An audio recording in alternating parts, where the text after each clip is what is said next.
month to answer any questions you may have. For those of you unfamiliar with my work, every year I read through every issue of every English language nutrition journal in the world. So busy folks like you don't have to. Then compile the most interesting, most groundbreaking, most practical findings into new videos and articles that I upload every day to my nonprofit site, NutritionFacts.org. Everything on the website is free. There's no ads, there's no kickbacks, no corporate sponsorship, strictly non-commercial, not selling anything, just put it up as a public service, as a labor of love, as a tribute to my grandmother, whose own life was saved with evidence-based nutrition. Let's see what questions you have for me today. I see, there we go. Here's one from Nanabuga. Says, is there any benefits aspirin has to offer if you must take other medications that might cause blood clots? If you must take medications that cause blood clots. Well, I mean, ideally, you would treat the cause of whatever disease condition that made you have to take drugs that cause blood clots. And so then you wouldn't have to be on those drugs. But taking aspirin for primary prevention, trying to, for example, prevent a heart attack in the first place, is not, according to the USPSTF, the United States Preventive Services Task Force, it is not recommended, as the risks, which include major bleeding, outweigh the benefits. That, however, changes in certain circumstances for secondary prevention. So, for example, if you already had a heart attack and you're at such high risk of having a second heart attack, in that case, the pros and cons may shift in the other direction. Okay. Let's see who's next. Cheryl says, help, breast cancer in my family. Should I not eat tofu, any soy, like yogurt or milk? Fantastic question. So first of all, only about 2% of breast cancers actually fall in families, those so-called BRCA genes. 98% of breast cancer is what we're exposed to.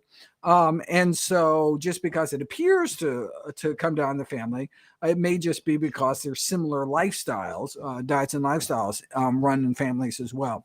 And so that's fantastic news. And of course, even if you do have those BRCA mutations or have mutations that put you at high risk, well, I mean, that's just, the genetics loads the gun, lifestyle pulls the trigger. Regardless of what kind of genetic cards we've been dealt, we can reshuffle that deck with diet. And one of the ways we can do that is by going out of our way to eat soy foods. So there's now been a half a dozen studies now that have followed thousands of breast cancer survivors. And those who ate soy have significantly, put them all those studies together, have significantly lower risk of breast cancer recurrence, means significantly lower risk of breast cancer coming back, and significantly improved survival. So live longer than those breast cancer survivors who don't eat soy. Even better would be to eat soy foods, particularly in the adolescent years, to decrease the risk of breast cancer later in life. Between 30 and 50% lower risk associated, breast cancer risk associated with eating soy, particularly at a younger age. And so would encourage people to include soy foods, some healthier than others. So a whole soy food would be ideal, something like edamame, the immature green soybeans in a pod, fun, tasty snack. In fact, one of my favorite snacks, as opposed to something like the soy yogurt, which typically has a lot of sugar added, or soy milk, which has those isoflavones, those phytoestrogens that are so beneficial, but you're missing the fiber, you're missing a lot of the other goodies that are in whole soybeans. So that would be the preferable route. Okay, next one is Angelic asking, does black cumin, that's a great question, have to be ground to get the best absorption? I think most of the studies were using ground black cumin seed. And so we know from experiments with like flax seeds, for example, that you really do need to grind them to get the beneficial effects. Otherwise, they just pass through you unless you chew really, really well. But, black cumin seeds are so tiny that you really probably got to miss a few. So, yes, ground black cumin is the way to go for all its associated benefits. Okay, next up, Laura says going on a lung transplant. Lung transplant, let's do the hypersensitivity pneumonitis. Wow. I'm so sorry to hear that. Any areas of the diet I should focus on? Currently losing weight. I mean, if you're overweight, then certainly that could help prep you for surgery. So my advice in this circumstance is really just, all the typical healthy advice, but just to the nth degree, right? So instead of like, let's make sure you exercise, you really want to maximize your exercise regimen, maximize smoking cessation, maximize eating healthy, daily dozen all the way, to really get your body prepped for the kind of trauma that is any surgery. And something like a lung transplant is certainly major surgery. Now after surgery, increasing protein intake can help with healing. But before surgery, it was just a matter of eating, the recommended 0.8 grams per healthy kilogram body weight. Okay, next up. Nona is back saying, can I eat 20 sheets of nori seaweed a day? I'm so glad that you love healthy foods. So 2 sheets has about 150 micrograms. So 10 would have 1,500. What's the maximum upper daily limit? Let me look that quick. Upper daily limit iodine. Let's check it out. Is 1,100 micrograms a day. Okay, so that's too much. Let's take a few sheets away. Let's go, 16? Was that gonna be? Anyway, yeah. So I know they're delicious. I snack on them myself, but 2 sheets a day should get you the recommended 150 micrograms you need. Let's not do 20. The risk of excess iodine intake causes something called hyperthyroidism, an overactive thyroid glands, which you want to avoid. Okay, next up, Emily says, hello. Anything recommend for, long COVID fatigue? And 1 kidney since donating. Oh, you are so sweet. I hope your mom is doing okay. So anyone with 1 kidney needs to eat a very extraordinarily kidney healthy diet. What is that? That's a low sodium, whole food plant-based diet, plant protein, and not excess protein. And I've got a bunch of videos on both preventing and treating kidney failure. And so that's for that piece. And then what do we have for long COVID? So we know, from this massive Harvard study, 600,000 people, that those who eat more whole plant foods and less meat, eggs, dairy, and junk are not only significantly less likely to get COVID in the first place, but if they do get COVID, significantly less likelihood of suffering a severe course. Not to mention all the comorbidities, right? What increases one's risk of a serious COVID case? Obesity, diabetes, high blood pressure, heart disease, etc., all of which can be prevented, arrested, and reversed with a healthy enough plant-based diet. But what about long COVID? We simply don't know. The studies haven't been done to find out what kind of lifestyle approaches can be used to deal with long COVID symptoms. If it is an inflammatory component, one would presume an anti-inflammatory diet, which is synonymous with a whole food plant-based diet, would help, but hasn't been put to the test. I myself suffered a long COVID symptom, this sciatic mononeuropathy for about a month, and thankfully it went away. But definitely, I couldn't be on my treadmill. I remember I was given my Q&A 1 month, no treadmill, but thankfully it went away. Again, I can recommend just taking good care of yourself. Unfortunately, we don't have data either way for any diet, any lifestyle intervention, or really any drug intervention at this point. I mean, we're just so early with understanding long COVID that unfortunately, all I can do is, this generic healthy advice. Getting enough sleep, et cetera, et cetera. Okay, someone's replying to somebody else. All right, let's see what else we got. That's not a question. Let's see what I'm just randomly picking. Oh, Nona's back. All right. That's how you get your question answered. You ask like 20 questions, then you gotta get your questions. All right. Can you be sensitive to garlic and onion? Why feel bloated every day? Well, there are FODMAPs. There are these prebiotics found in allium family vegetables like garlic, onion, chives, shallots, etc., that are super healthy for your gut bugs. But if you have dysbiosis, if you have the wrong gut bugs, then you can foster the growth of the wrong kind. And so, if you're really sensitive, then you can try cutting down, see if that helps. But I would start slowly adding them back to your diet based on your tolerance. So you can build up the good bugs, because you want to get to the point where you can include these super healthy foods into your diet.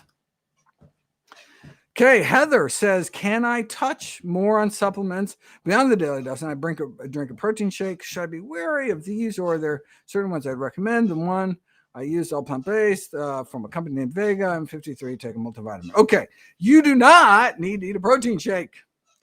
All right, we should get all our macronutrients, our protein, our carbs, and fat from whole plant foods, right? And so it's like we don't get our carbs in the form of sugar.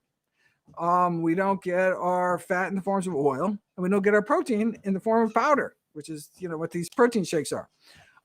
And so it's so simple to get the recommended intake, 0.8 grams per healthy kilogram body weight of protein, eating whole healthy foods. And some of the healthiest foods like legumes, beans, split peas, chickpeas, lentils, that's what I would recommend you eat instead.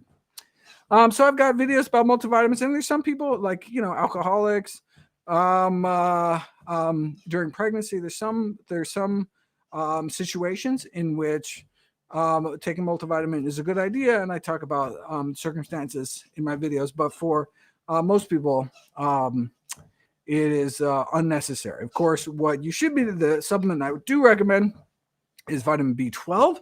Critically important for anyone eating a healthy diet, getting a regular, reliable source of vitamin B12. And if you're not getting enough sun, like if you're here in Virginia with this winter wonderland, we had this ice storm that closed all the schools this morning.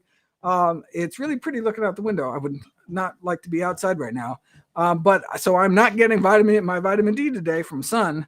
And so during the winter months, if you're getting inadequate sunshine, you may want to supplement with 2,000 international units of vitamin D3. Okay, what does science show? Mushrooms like ashwaganda. Ashwaganda is not a mushroom, it's a root. And other types of mushrooms that claim to be supportive for good mood relaxation. Actually, I talk about ashwaganda in my sex chapter in How Not to Age. Let's look it up. How about a little preview here? Dun, dun, dun. Let me pull up Preserving Your Sex Life. That's the chapter. I remember I talked about all the various roots, maca, ashwagandha. What's the other one? Ginseng, I think. Yeah. All right. Let's see what we got. Okay, fine. Ashwagandha. There it is. All right. Where are we? There it is. Ashwagandha, revered herb of the Ayurvedic system of medicine, which is the Indian tradition of medicine. Here, let me make sure. Okay, where are you? All right, here we go. Okay. Ashwagandha, its name comes from ashwa meaning horse and gandha meaning smell, because the roots evidently possess the distinctive smell of a wet horse. I did not know that before writing this book. This is How Not to Age, be out next year. Ashwagandha is used as a household remedy in India, where it's considered a rasayana. I'm probably mispronouncing that, a rejuvenator or a tonic for thousands of years, earning it the nickname Indian ginseng. Okay, so does it actually help? Let's find out. Rodents thrown in the deep end. Swim twice as long before sinking, 12 hours versus 6 hours after being fed ashwagandha. But what about people? Benefits for physical performance, including increases in aerobic fitness, have been found in people too. That's exciting. One study demonstrated evidence of cognitive benefit as well. Its Latin name, Withania somnifera, points to another use. Somnifera means sleep inducer. A meta-analysis of 5 randomized controlled trials of ashwagandha extracts found a small but significant effect on overall sleep. What about, which is what this chapter is about, what about ashwagandha in female sexual function?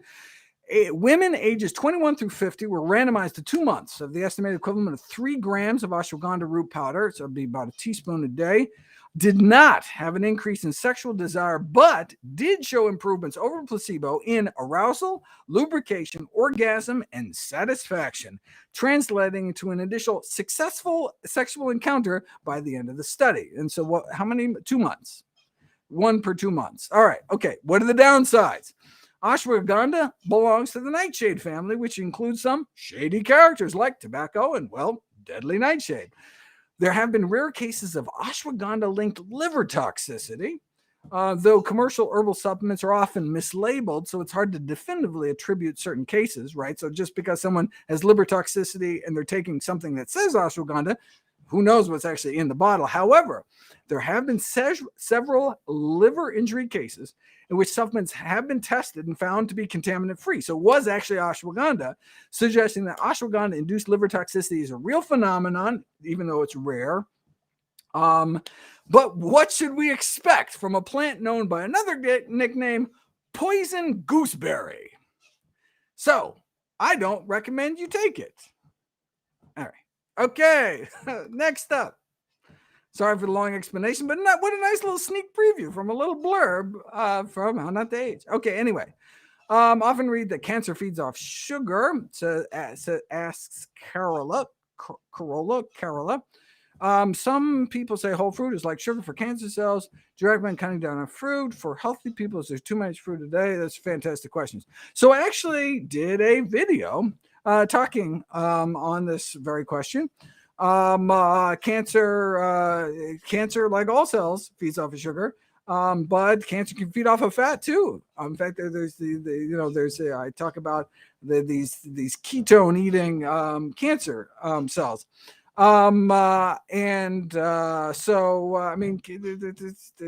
They're just fast growing cells, so they eat whatever we're eating. Fruit is packed with phytonutrients, actually cancer preventive. The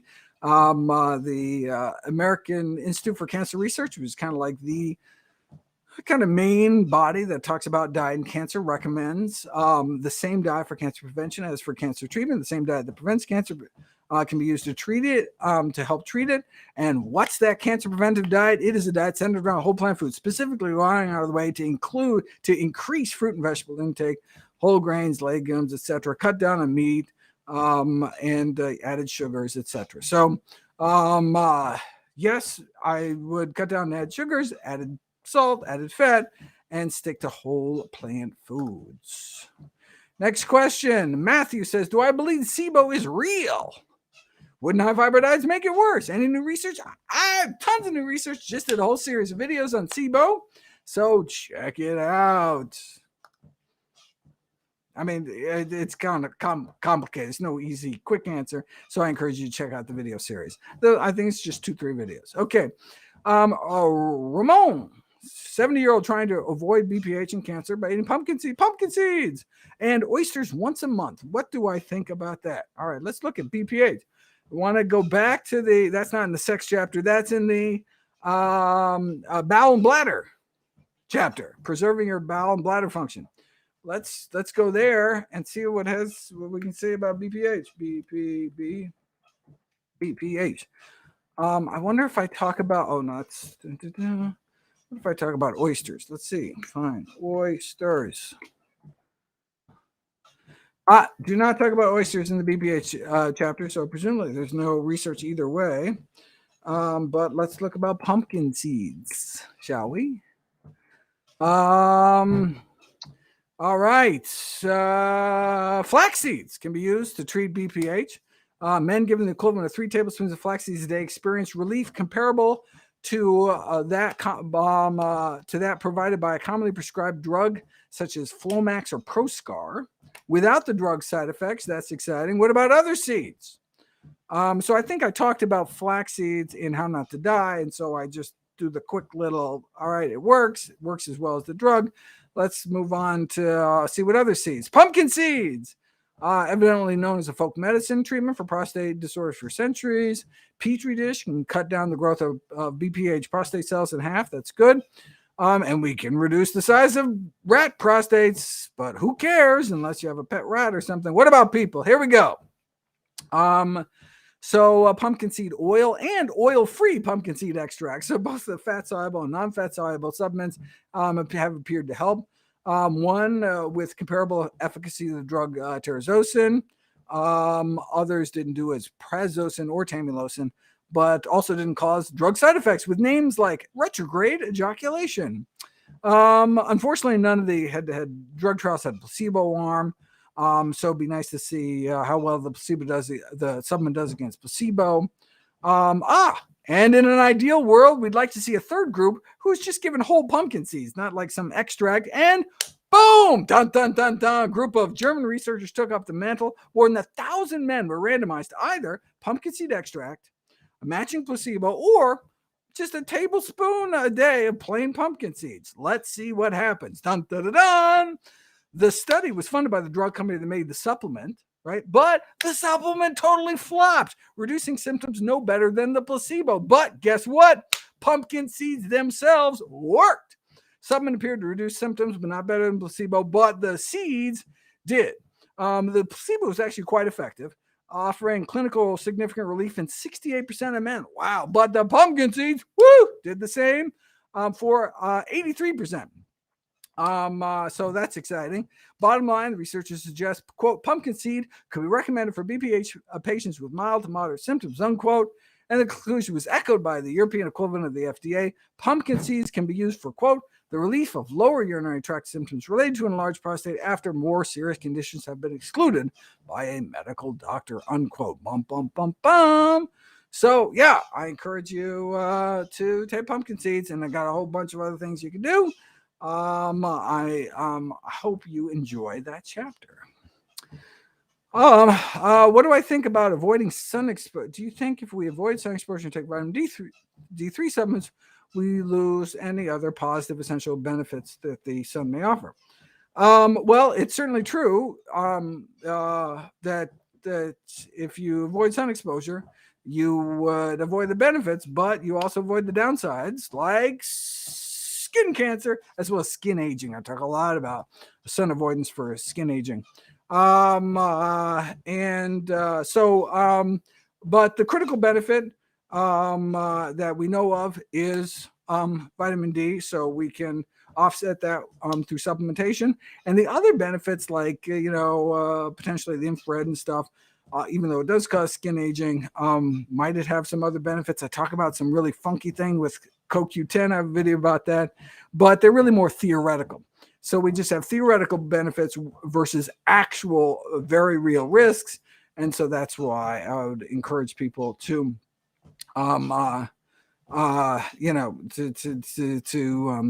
use sun protective behaviors like sunscreen. But of course, what sunscreen, the safe sunscreen to use is the mineral sunscreens, right? Titanium or zinc, not the chemical sunscreens, which we just learned are actually absorbed into our body at levels high enough to require safety testing, which was never done by the sunscreen industry. And so the FDA punted them back.